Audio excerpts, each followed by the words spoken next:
Sea Salt & Company. We are now going to talk about our color correctors section of our newest collection, the Beauty Box. Now what these correctors do, there are 3 of these actions within this section, one for light skin tones, medium to tan skin tones, as well as deeper to darker skin tones. Now each 3 of these actions are created with different colors to help you neutralize and correct unwanted colors on your subject. Also in each of these actions, if you're not quite sure which one you should use for your subject, revert back to our PDF guide that breaks down our foundation shades, because we have them named and we also have them in decimal naming, so that way you can match up the best skin tones and things that through this whole collection. For this particular image here, I'm going to use our light skin correctors, shade 0.5 to 2.5. That is in our light range tones, right up into the medium skin tones, and she's a very fair individual here.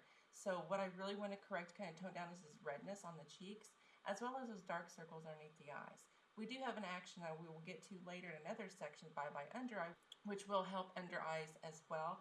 But if you're not planning on using that, or you can also use this action with that action, but use this first on your subject, the rest of the retouching is going to look so much better and more natural.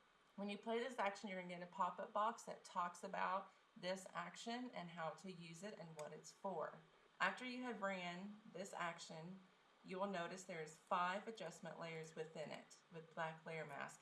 Each one of these layers are designed to correct different colors, from purples, yellows, reds, greens, and blues. For this image here, I'm really wanting to focus on the purple and bluing underneath the eyes, as well as the redness right in the apple of the cheek area. So what I first want to do is select the layer, correct blues, make sure my black layer mask is selected, make sure I have my brush and white is my foreground before I start painting this on. And I'm only going to apply this effect right over the bluish purple areas here, so it helps neutralize that down a bit more. Now with each of these layers, you are also able to adjust the opacity. So if you need more correcting, or if you need less, you can do that. The next one I want to click on is the correct the reds. Again, make sure the black layer mask is selected. And you want to paint over the red areas on the skin to help neutralize unwanted toning. The next one I'm going to click on is the correct the purples, because that's also underneath the eyes. I've already neutralized some of the blues, but I want to also correct some of the purple to make it look more better than it did before, and also this allows me to move forward with retouching this image. So if I turn off all these layers, here's the before we made any corrections. You see how powerful the dark under eye circle are and the redness on the cheek area. And if I turn these on, you can see how we corrected them, and it's so much better now compared to what it was before.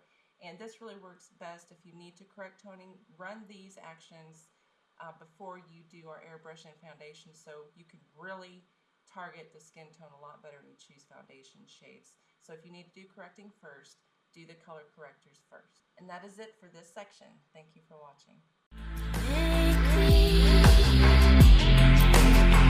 Beautiful.